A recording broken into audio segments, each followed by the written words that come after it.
ले, जैसे कई लोग दिए में दीप लगा देते हैं और कई लोग घाट पर ही दीप लगा देते हैं। नहीं है दिया लगा कर, दोना ले गए, पत्ता ले गए, कोई वस्तु ले गए, उस पर लगा कर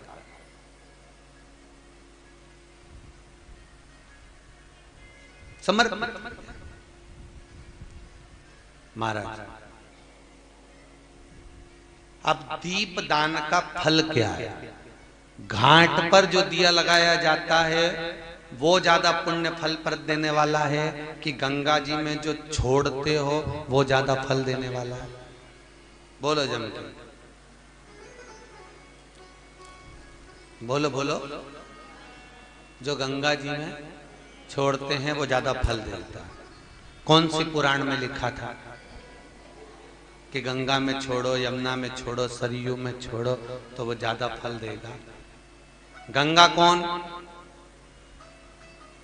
क्या बोलते हो? गंगा माँ। अब तुम्हारी माता जी यहाँ बैठी है, वो की छाती पे दिया धर दे, बोलो अच्छा लगेगा? बोलते जाओ, लगेगा? हरिद्वार ले जा, रोटी भी दे रहा है, रिजर्वेशन भी कराया, लेकर गंगा जी हरिद्वार भी गया, पंडित जी को देकर कम से कम 2-4 हजार रुपए तो खर्च करके ही आएगा। तो इससे तो जिंदा जी अम्मा को गंगा ले जाता तो दूसरी बार मरी हुई को ले जाने की जरूरत ही नहीं पड़ती। जीते जी ले जाता तो कोई उसको भी तृप्ति होती, मेरा बेटा मुझे जीते जी गंगा नहाने ले गया। और मरने के बाद ऐसी झोली में धोकर ले जाओ। होता है जब कोई मर जाता है तो शमशान से 2-4 जब उसको हरिद्वार कहाँ पे ले जाते हैं ना, इलाहाबाद वगैरह, तो वो छोटी छोटी हड्डियों के टुकड़े घर पे लाते हैं, फिर वहां पर बहू उनको दूध से धोती है, रोती है। अच्छा पूछो क्यों रो रही? हमारी इतनी बड़ी अम्मा थी पर डोकरी मरी तो यहां धरी। अब हड्डी के टुकड़ों को प्रणाम कर रही है, उससे अच्छा जीते जी माता पिता के चरणों को प्रणाम कर लेती तो कितना आशीर्वाद मिल जाता साहब। जीते जी ब्राह्मण को भोजन कराओ। यहाँ तो श्रीमद वल्लभाचार्य जी ने मायावाद का खंडन करा जगन्नाथपुरी में, इसलिए वहां पर एकादशी भी उल्टी लटकी। जगदीश में एकादशी कैसी लटकी है? उल्टी, क्योंकि जगन्नाथपुरी में मायावाद का खंडन श्रीमद वल्लभाचार्य जी ने करा। और मायावाद का खंडन कर कर कहा, पंडित लोग बोल रहे थे कि मरने के बाद एकादशी का दान करो, तो श्रीमद वल्लभाचार्य जी ने कहा जीते जी एकादशी का दान करो। क्यों? मरने के बाद गरुड़ पुराण में लिखा है 10 दिन तक जीवात्मा रहती है। कितने दिन?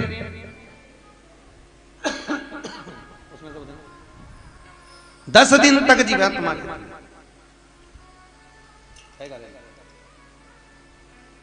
और 10 दिन तक जीवात्मा निवास करती है और 10 दिन के बाद जीवात्मा अपने धाम को चली जाती है। सही है क्या? आपको भी मालूम होगा 10 दिन का कर्म होता है। पंडित जी एकादशी का दान कब करवाते हैं? 12वें 13वें में, जो 12 दिन होते हैं तब कराते हैं। 10वें दिन अगर जीवात्मा चली गई तो तुमने जो एकादशी करी उसका पुण्य कब मिलेगा? बोलो जन के। तो श्रीमद वल्लभाचार्य जी ने लिखा, मायावाद का खंडन कर कर जल भेद ग्रंथ के अंदर, कौन सा ग्रंथ है? जल भेद। जल भेद ग्रंथ के अंदर श्रीमद महाप्रभु जी वर्णन कर रहे हैं, श्रीमद वल्लभाचार्य जी कर रहे हैं कि अगर एकादशी का दान करना है तो जीते जी करो।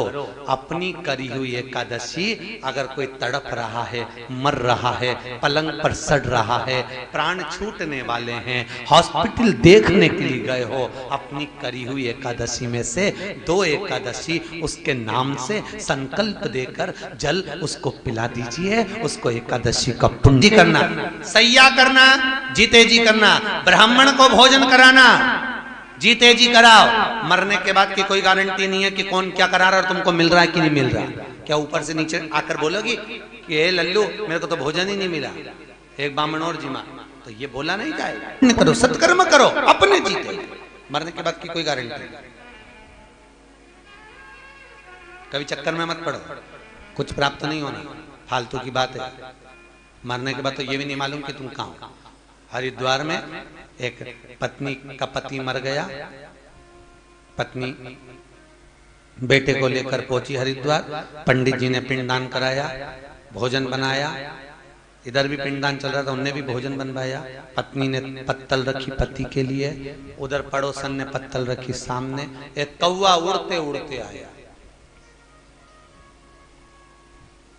बच्चा बोला माँ देखो पिताजी आ गया। कौवा उड़ता उड़ता आया, पड़ोसी की पत्तल में से खाकर चले गया। इतने में बच्चा बोला माँ देखो तो सही, कौवा आया और पड़ोसी की पत्तल में से खा के चले गए, अपनी में से तो और वाली अच्छे से बोल। फिर अमृत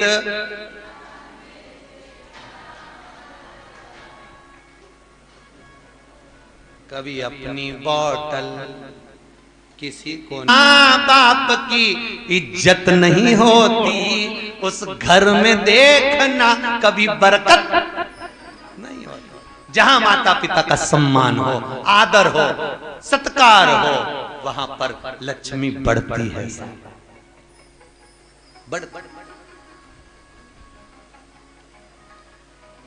यहाँ कोई बायर वाले बैठे हैं, बायर वाले, इंदौर के बायर वाले कोई है? उनका लड़का पूना में है। कह रहे थे हमारे पिताजी आपकी कथा में आए हैं गुरुजी, आज उनका जन्मदिन पे बधाई संदेश आया था। हम अच्छा ठीक ठीक, अच्छा फायर वाले बोले होंगे, हम बायर वाले सुने हैं, राम जी गड़बड़। तो कह रहे थे गुरुजी पिताजी और माताजी कथा सुनने के लिए आए हुए हैं और हम यहीं पर YouTube फेसबुक पर आपकी कथा का आनंद ले रहे हैं। हमने कहा चलो बच्चों को कम से कम संस्कार तो ऐसे दिए हैं माता पिता ने कि बच्चों को इतना समय मिले कि वो कथा सुन रहे हैं।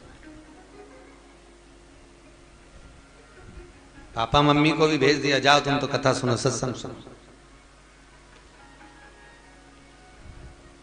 ये तो आज के समय में तो और कह दें कहां जा रहे हो कथा में, अभी तो गए थे।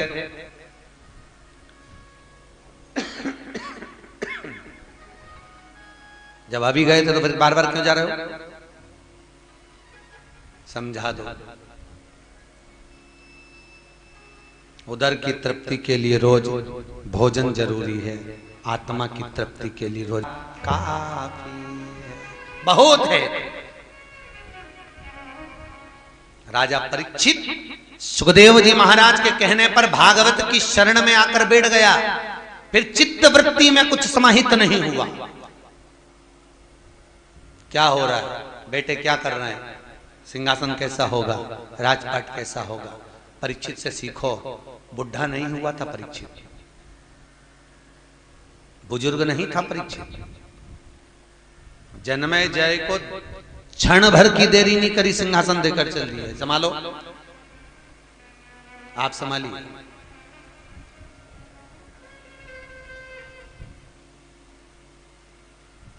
महाराज अब यहां द्रौपदी के 5 पुत्र सो रहे हैं और अश्वत्थामा वो द्रौपदी के 5 पुत्रों को रात्रि के समय पर जाकर मार रहा है। ब्राह्मण का पुत्र है अश्वत्थामा, गुरु का पुत्र है अश्वत्थामा, ब्राह्मण होकर गलत कर्म कर, ब्राह्मण होकर गलत कर्म कर। अच्छा बताओ, एक ब्राह्मण का बेटा होकर ऐसा क्यों कर गया रे?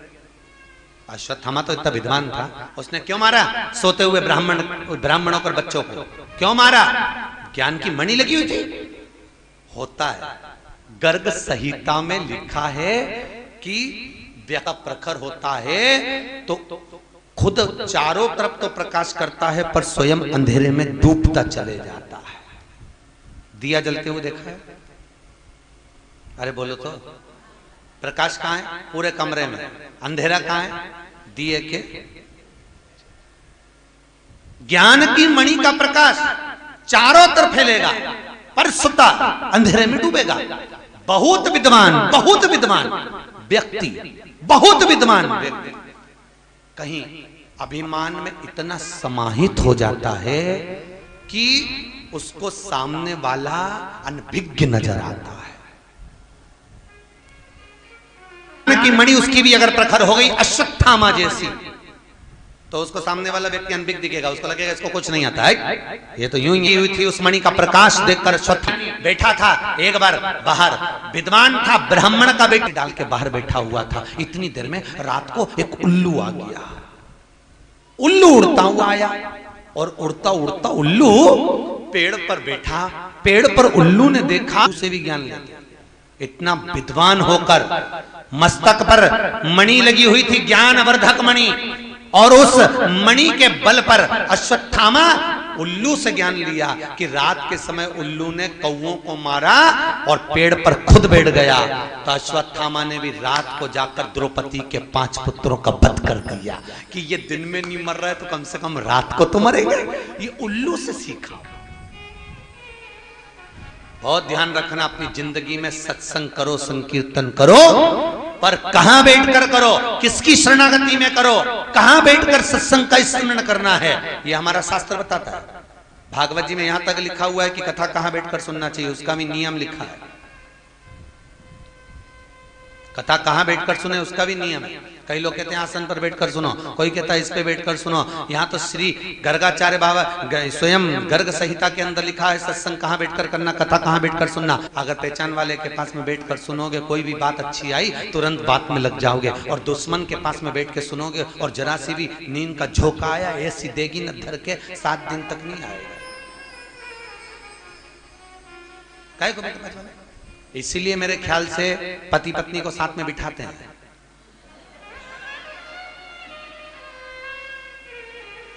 क्योंकि एक इंडिया है तो एक चीन है महाराज, इसीलिए दोनों को पास में बिठा।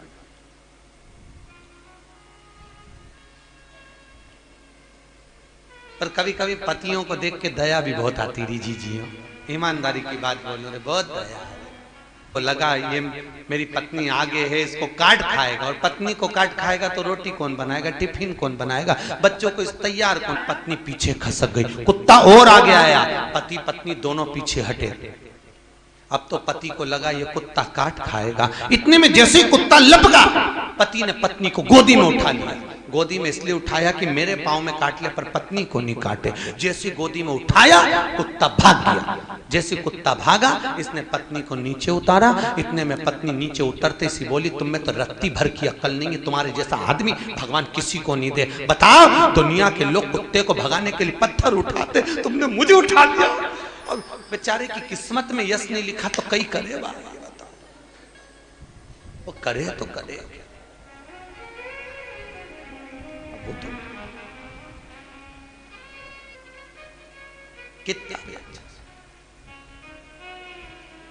होता है। उल्लू की चिदानंद प्रति लेकर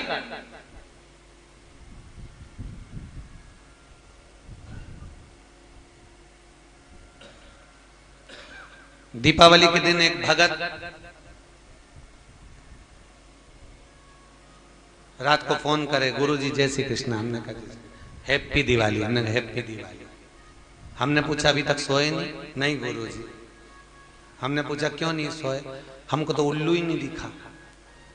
तो हमने कहा कहाँ लिखा है पुराण में कि दीपावली के दिन उल्लू देखो?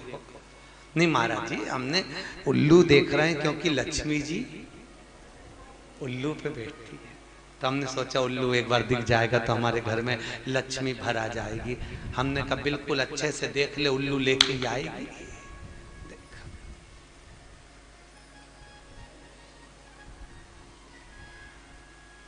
अपने यहाँ दीपावली के दिन जिस लक्ष्मी जी की मूर्ति की पूजन होती है, उस मूर्ति के पास में उल्लू नहीं होता और नारायण नहीं होता। कौन कौन नहीं होता? जम के बोलिए। ना नारायण होंगे ना उल्लू होगा, केवल लक्ष्मी जी बैठी है। इसलिए किसी किसी के यहाँ लक्ष्मी की मूर्ति नहीं आती तो गुजरी लाते। गुजरी देखिए, वो दिए लगे रहते हैं मूर्ति के अंदर कि लक्ष्मी जी ने रखे तो गुजरी धर दो, क्योंकि ना उसके पास में उल्लू हो ना नारायण, दोनों। क्यों? हिंदू धर्म के अंदर शास्त्र की रीति से हर गज। और नारायण क्यों नहीं होते पास में? नारायण ना होने का कारण क्या है? क्यों? क्योंकि लक्ष्मी एक बार भगवान विष्णु से कह दी थी, महाराज सबसे प्रबल में, सबसे प्रखर में मुझसे आपकी सत्ता है। भगवान विष्णु को बुरा लग गया। नारायण बोले, लक्ष्मी तू अपने आप में इतनी प्रखर बनती है, तू तो खुद अपने आप में पूर्ण नहीं है। लक्ष्मी पूर्ण है क्या? नहीं। तू तो खुद अपने आप में पूर्ण नहीं है। इतने में लक्ष्मी जी ने नारायण से कहा, प्रभु तुम मुझे अपूर्ण कह रहे हो। भगवान कह रहे, लक्ष्मी हां मैं तुझको अपूर्ण कह रहा हूं, क्योंकि तू अपूर्ण है, तो पूर्ण नहीं। लक्ष्मी को क्रोध आ गया, आंख में आंसू भरकर रोती हुई सरस्वती के पास चली गई। सरस्वती ने पूछा, लक्ष्मी क्यों रो रही है, क्या हो गया? लक्ष्मी कहती है, मेरे पति मुझे अपूर्ण कहते हैं। पति तो पत्नी का मान करता है, सम्मान करता है, प्रतिष्ठा करता है, पर मुझे अपूर्ण कर रहा है मेरा पति मुझको। सरस्वती जी बोली, रो मत, चल पार्वती के पास चलते हैं। पार्वती के यहां पहुंचे। पार्वती मैया बैठी थी। क्या बात है, क्यों रो रही हो? लक्ष्मी जी कहती हैं, मेरा पति मुझे अपूर्ण कर रहा है। सरस्वती ने कहा, इसका पति इसको अपूर्ण कर रहा है, कुछ करिए। इतने में पार्वती जी बोलती हैं, काय को चिंता करती है, ले मैं आज तुझे पूर्ण कर देती हूं। नारी जब अपूर्ण होती है, जब उसकी गोदी में संतान नहीं होती है, इसलिए मैं तुझे पूर्ण करती हूं। लक्ष्मी की यहां संतान नहीं थी, क्योंकि श्राप था भगवान विष्णु को ददीची ऋषि की धर्म पत्नी सुवार्च का, कि तुम्हारे यहां औलाद नहीं होगी, मैं तुझे पूर्ण करता। पार्वती जी ने गणेश जी को गोदी में उसे उठाया, लक्ष्मी की गोद में दे दिया। ले, आज से मेरा यह पुत्र तेरा पुत्र होगा और तू पूर्ण लक्ष्मी कहलाएगी। इसलिए हिंदू धर्म में दीपावली के दिन बच्चे भी आपसे पूछते होंगे, पिताजी आप सरस्वती की पूजन करते हो, गणेश जी की पूजन करते हो, लक्ष्मी जी की पूजन करते हो, फिर लक्ष्मी जी के पति की पूजन भगवान विष्णु की क्यों नहीं करते? तो उसका केवल एक कारण है, अगर नारायण के साथ में लक्ष्मी का पूजन होगा तो वो अपूर्ण लक्ष्मी कहलाएगी, और गणेश जी के साथ अगर लक्ष्मी का पूजन होगा तो वो पूर्ण लक्ष्मी कहलाएगी। महाराज, पूर्ण लक्ष्मी। और हर व्यक्ति अपने घर में पूर्ण लक्ष्मी चाहता है, इसलिए दीपावली के दिन नारायण के साथ नहीं, गणेश के साथ लक्ष्मी को पूजा जाता है। पूर्ण लक्ष्मी, ये पूर्ण बने, पूर्णता। भगवान गणेश जी महाराज, सरस्वती का पूजन इसलिए होता है क्योंकि सरस्वती लक्ष्मी को पार्वती के यहां लेकर गई, बुद्धि की देवी, उसका पूजन। तो हमारे यहाँ जो पाना मिलता है, देखा तो फोटो जो मिलता है दीपावली पे, वो फोटो में लक्ष्मी और कौन कौन होता है? गणेश और तीनों। बिना गणेश के लक्ष्मी का पूजन पूर्णता में हो। अब द्रौपदी के 5 पुत्र सो रहे थे। अश्वत्थामा ने मार दिया, प्राण छूट गए। द्रौपदी रोती, पुकार पड़ी, भगवान के आवाज लगाई। भगवान उठकर भीम और अर्जुन से बोले, तुम जाओ जरा देखो द्रौपदी क्यों रो रही है, जाइए। पूछा क्यों रो रही? मेरे पुत्रों का वध कर दिया। अश्वत्थामा ने सोते हुए पुत्र को मारा। द्रौपदी को पुत्र मर गए उसका गम नहीं है, द्रौपदी को गम इस बात का है। देखो, पांडव के पुत्र मरे थे तो 2 बहुत रोए थे, एक दुर्योधन बहुत रोया था, एक द्रौपदी बहुत रोई थी। तो दुर्योधन से पूछा अश्वत्थामा ने, पांडवों के पुत्र मर गए तू क्यों? मुझे नहीं मालूम था कि वो पांडव के पुत्र सो रहे हैं, मैं तो समझा कि पांडव सो रहे हैं, तो तुमने पुत्रों को क्यों मारा? तो अश्वत्थामा कहते, क्या हुआ, बाप नहीं मरा, बेटा तो मर गया, तुम्हें तो प्रसन्न होना चाहिए, फिर रो क्यों रहे हो? दुर्योधन कहता रोने का केवल एक कारण है, हम भी मर जाएंगे, हमारे ये पांडव भी मर जाएंगे। कम से कम इन पांडवों के पुत्र जीवित रहते तो तर्पण और तिलांजलि तो कर देते, उतने में ही हम तर जाते। पर अब वो भी मर गए तो तर्पण तिलांजलि कौन करेगा? देखो ऐसा नहीं है, दुर्योधन समझदार तो था, बस थोड़ी संगत बुरी थी उसकी। समझदार तो था, अगर सही मायने में बताए ना, अगर गांधारी अगर दुर्योधन को संभाल लेती ना और गांधारी कह देती दुर्योधन ये गलत है तो मान जाता। सबसे बड़ा बच्चों को नष्ट करने में, परिवार को नष्ट करने में सबसे बड़ा हाथ होता है घर के माता का। माँ अगर प्रखर हो जाए, कई माताएं रोती हैं आंख में आंसू भर भर कर। एक वो मिली थी कहीं मुंबई में, कथा में कह रही थी गुरुजी हमारा बेटा बहू हमको बहुत प्राण देवे, हम कहा करें, हाथ उठा ले वे, कहाँ जाएं तो बहू कहती है कि मैं मर जाऊंगी, कपड़े फाड़ कर कहती है कि मैं थाने में चली जाऊंगी, कि मेरी सास मुझे जहर पिला रही है, मार रही है, उल्टा हम फंसे जा रहे हैं, क्या करें। हमने कहा कुछ मत करो, त्याग करो, चलो भजन बोलो ही मत। ऐसी कैसी भीड़ पड़ी है वृद्धाश्रम में बुढ़ों की, पहले नहीं थी, अब इतनी बढ़ती चली जा रही है कि वृद्धाश्रम में पलंग कम पड़ रहा है महाराज, इतने बूढ़े लोग आ रहे हैं, इतने। अभी कल का मैं मैसेज, अभी मोबाइल लाया नहीं, कल का एक मैसेज दिखाऊंगा। यहीं सोनीपत के पास में से एक भाई ने मैसेज लिखकर भेजा, गुरुजी एक बूढ़ी माँ मिली है, बेटा माँ को तीर्थ कहीं कोई इधर कोई तीर्थ है कुरुक्षेत्र आदि में घुमाने के लिए लाया था, छोड़कर बस अड्डे पे कह दिया कि मैं आ रहा हूँ, इस बस में बैठो, और माँ को बिठाकर बच्चे गाड़ी लेकर चले गए। माँ बस में नीचे उतरकर बच्चों को ढूंढती फिरी, 2 दिन हो गए उसको ढूंढती ढूंढती, पागल जैसी लोग पत्थर मार रहे हैं। तब उस माँ से पूछा तो इधर उधर ढूंढ रही है, पड़ी हुई है स्टेशन पर, बस स्टैंड पर, क्या हुआ? मेरा बेटा कहकर गया था बस में बैठो, मैं आ रहा हूँ, चलेंगे, और चले गया, मिल नहीं रहा, फोन लगा रहा है, उठा नहीं रहा। बड़ी बुरी दशा है, बड़ी बुरी दशा।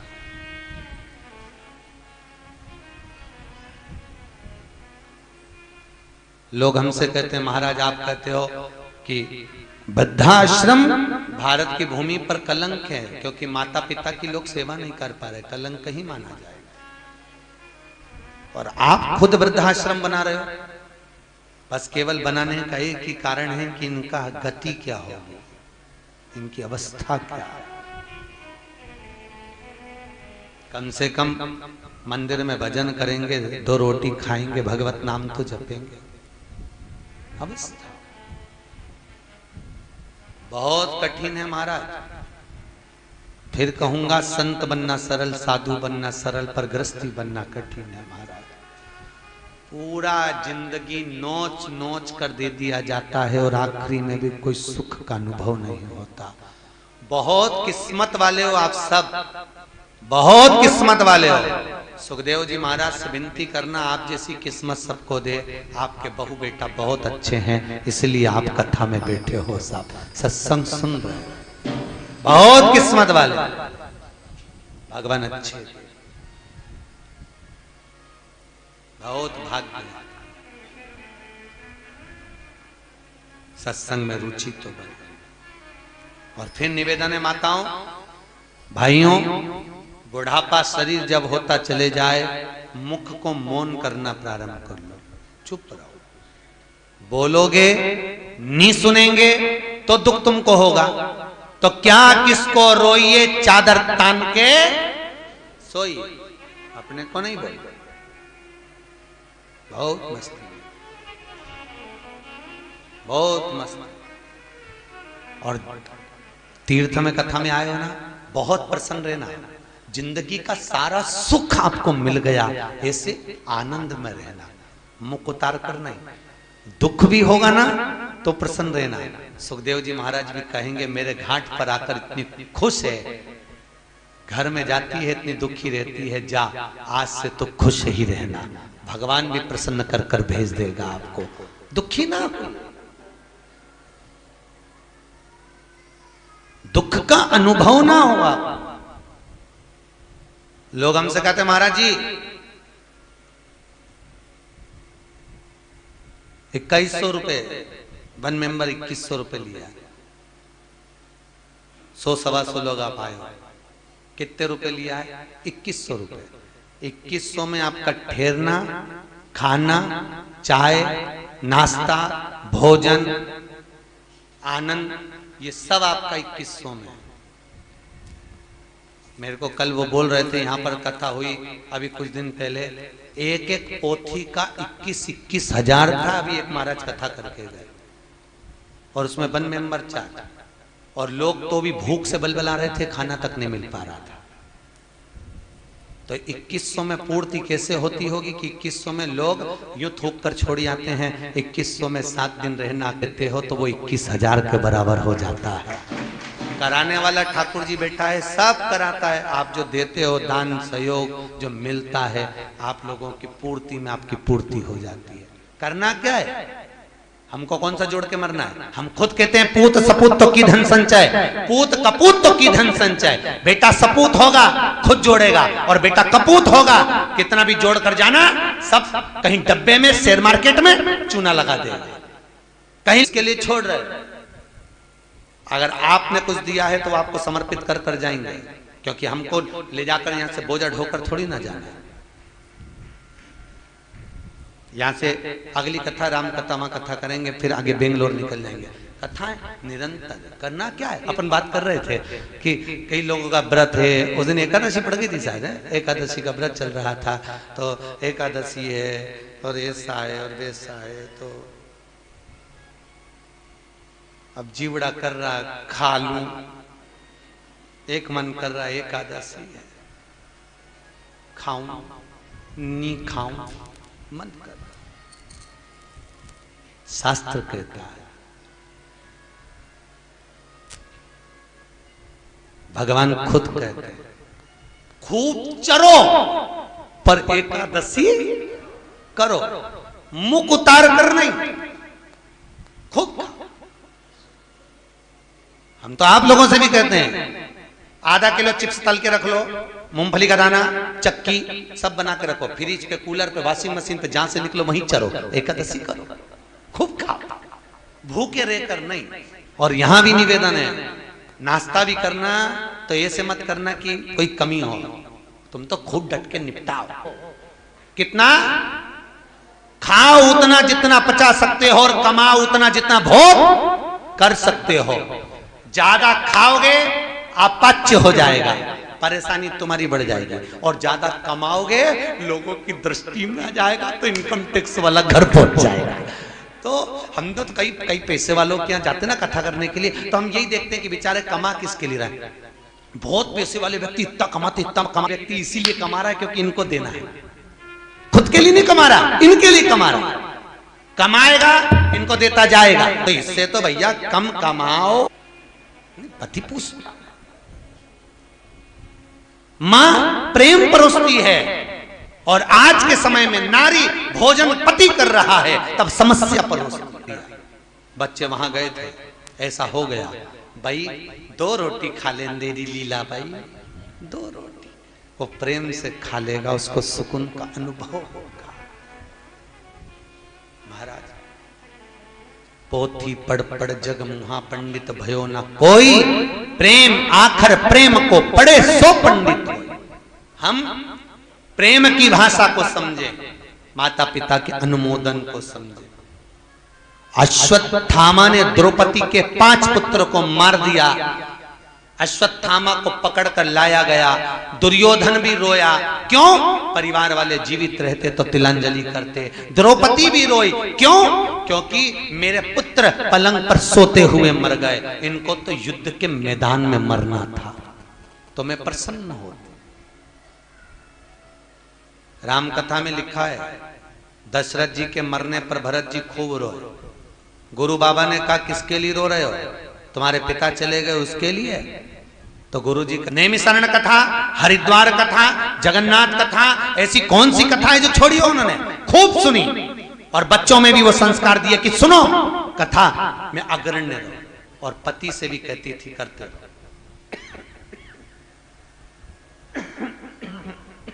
भजन करो, सत्संग करो।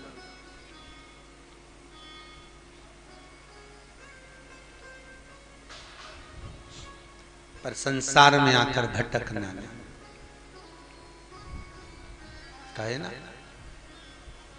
हम तेरी दुनिया में आकर खो गए,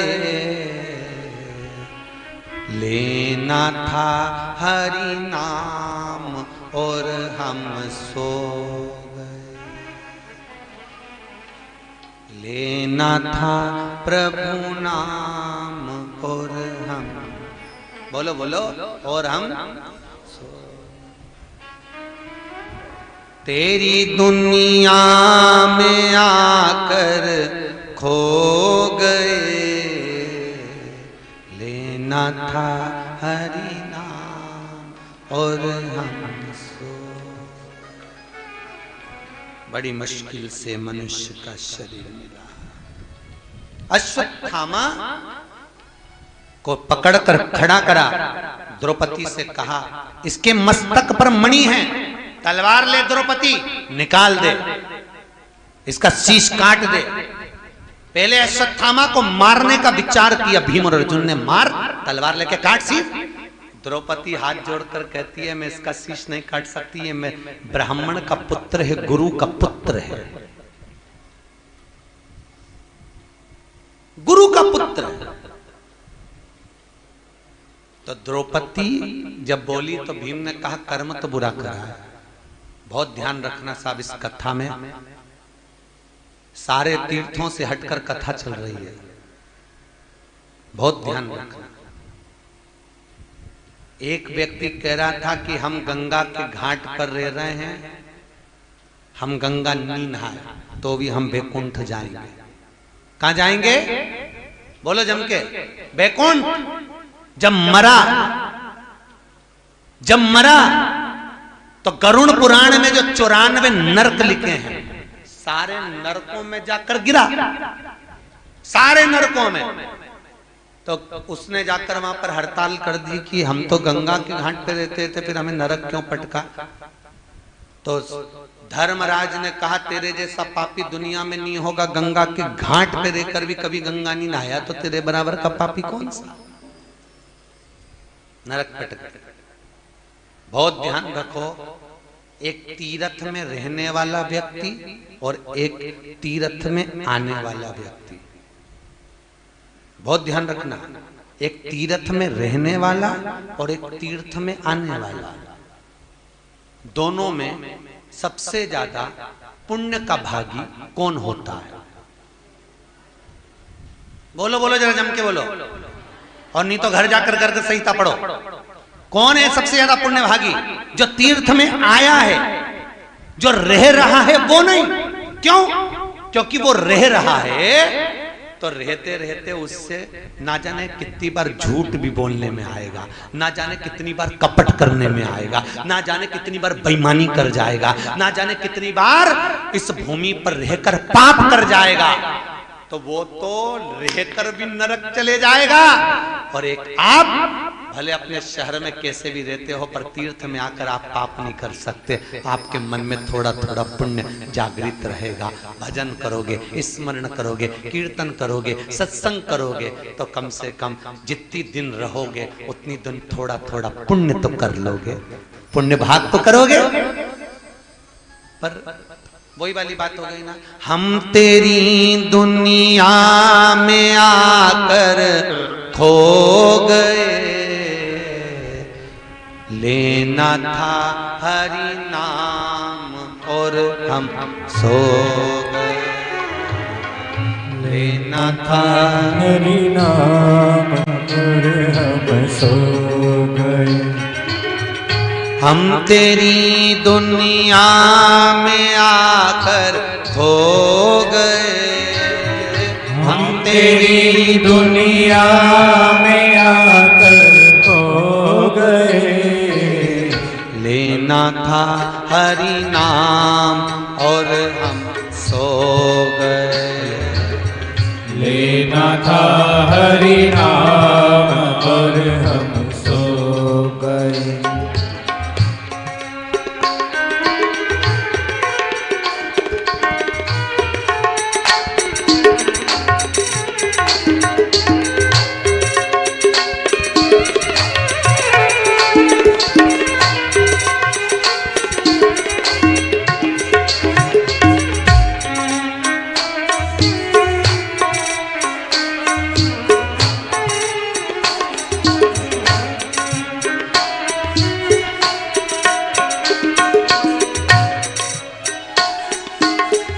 माना था हरि नाम ही है सार बस। माना था हरि नाम ही है सार बस। माना था हरि नाम ही है सार बस। माना था हरि नाम ही है सार बस। नाम के बिन जिंदगी हम खो गए। नाम के बिन जिंदगी हम खो गए। हम तेरी दुनिया में आकर खो गए। हम तेरी दुनिया में आकर सो गए। लेना था हरि नाम और हम सो गए। लेना था हरि नाम और हम सो गए। लेना था हरि नाम और हम सो गए। लेना था हरि नाम और हम सो गए। मनुष्य शरीर पाकर भी हम सुख का अनुभव करें। द्रौपदी ने कहा इसका सिर नहीं काटना, ब्राह्मण का पुत्र है। क्या करा जाए? मस्तक पे से मणि निकाल ली जाए। महाराज मणि निकालो, सिर की मणि। बस यही ज्ञान वर्धक मणि जो मनुष्य के मस्तक पर होती है, जिससे वो हर व्यक्ति को नीचा दिखाना चाहता है, उस मणि को परमात्मा निकाल लेता है। अभिमान, अहंकार, अहंकार में तीन गए, धन, वैभव और वंश। ना मानो तो देख लो रावण, कौरव और कंस, तीनों चले गए। धन भी गया, वैभव भी गया, वंश भी गया, रावण भी गया, कौरव भी गया और कंस भी गया।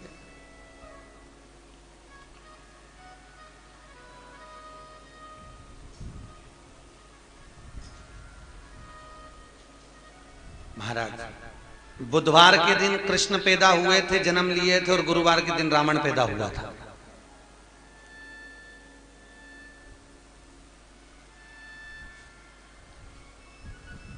एक ही दिन है, एक बुधवार को जन्मा था, एक गुरुवार, एक अष्टमी को, एक त्रयोदशी।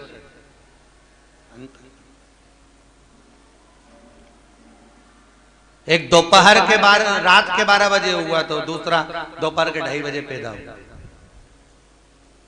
एक जन्मे तो सुख अमृत बरस रहा था, दूसरा जन्मा तो गधे रो रहे थे, चिंगार। अनुभव था। मनुष्य शरीर, अश्वत्थामा के मस्तक की मणि गई, मणि निकाल फेंकी। क्रोध आया अश्वत्थामा को, उत्तरा के गर्भ को नष्ट करने के लिए ब्रह्मास्त्र छोड़ा। उत्तरा भागी भगवान के चरणों में विनती करी, गर्भ में बालक था, उसकी परमात्मा ने रक्षा करी। सोचो, भगवान कृष्ण ने गीता में कहा तेरा जन्म नहीं होता उससे पहले तेरे भोजन की व्यवस्था कर देता हूं, मां के गर्भ में तू पड़ा रहता है और मां के स्तनों में दूध दे देता हूं। और कई लोग कहते हैं हमें बड़ी चिंता है। काई की चिंता कर? वो तो खुद कह रहा है जन्म मैंने दिया तो मृत्यु भी मैं दूंगा, जन्म के समय पर भोजन मैंने दिया तो मरने के समय पर कफन और लकड़ी भी मैं ही दूंगा। तू काहे को चिंता करता है? एक व्यक्ति का फोन आकर कहे महाराज जी घर में बेटा होना जरूरी है। हमने पूछा क्यों जरूरी है? कि एक महाराज जी के प्रवचन सुने तो उस प्रवचन में कहा था कि पुत्र होता है तो बाप तरता है। हमने कहा महाराज जी ने गलत कहा, पुत्र होता है तो खुपड़िया ही फोड़ता है, आखिरी तक नहीं छोड़ता है। कौन? अरे बोलो तो बेटा। बाप मरेगा, मां मरेगी, चिता पर लिटाएंगे, आदि जलेगी नी जलेगी, बांस में लोटा बांध के कहेंगे फोड़ दे खुपड़िया तेरे मां बाप की। तोड़ो। गलत फहमी में मत रहो। लोग कह रहे हैं बेटा तर्पण करेगा, तिलांजलि देगा तो बाप तरेगा। किसी से आशा मत लगाओ जीजियो, तुम तो खुद अपना भजन करते हुए अच्छे से चलो, ना बेटे की जरूरत पड़े ना बेटे की पड़े। अपनी एकादशी खुद करके चलो, बाद में बेटा दे, बहू दे, परिवार वाले दे, इनसे चक्कर में मत पड़ना। ये देंगे 12वें में तो 10वें के दिन तुम जाओगी तो कौन की एकादशी काम आएगी? बोलो, अरे बोलो जम के, कौन की एकादशी काम आएगी? जो तुम्हारी करी हुई।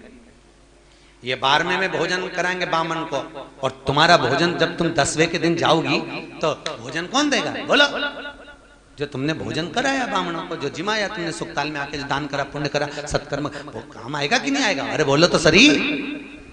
अब क्यों चुप रहे हो? हनुमान जी से भी पूछा था क्यों चुप हो? बोलो, तुम भी बोलो, बोलो काम आएगा कि नहीं आएगा? तो फिर अब बेटे का इंतजार करो ना, बेटा तर्पण देगा ना। अभी वो अखबार पढ़ना है तुम फेसबुक के निकाल के, एक बेचारी अहमदाबाद में डोकरी मरी तो बेटी को फोन करा पूना कि आ जाओ, मां मर गई। तो क्या अभी मेरे बच्चों की एग्जाम चल रही, मैं नहीं आ सकती। बेटे को फोन करा अमेरिका, तुम्हारी मां मर गई, आ जाइए। पड़ोसियों ने फोन करा, नहीं आए, ऑनलाइन अंतिम संस्कार कराया गया। ऑनलाइन अंतिम संस्कार, तो क्या भरोसे पे रहो? और 3 दिन नहीं हुए बुढ़िया को मरे, अंतिम संस्कार ऑनलाइन कराया। तीसरे दिन पूना से बेटी भी पहुंच गई, अमेरिका से बेटा भी पहुंच गया। 10वां भी नहीं करा, 5वें दिन पूरी जमीन जायदाद बेच दी, दोनों ने बांट लिया, अपने अपने घर चल दिए। सीता हो गया।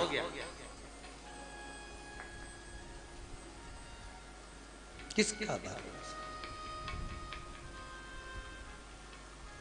इसलिए फिर निवेदन है, ना राम नाम लीनो तूने भरी जवानी में, तू डूब के मर जा रे चुल्लू भर पानी में।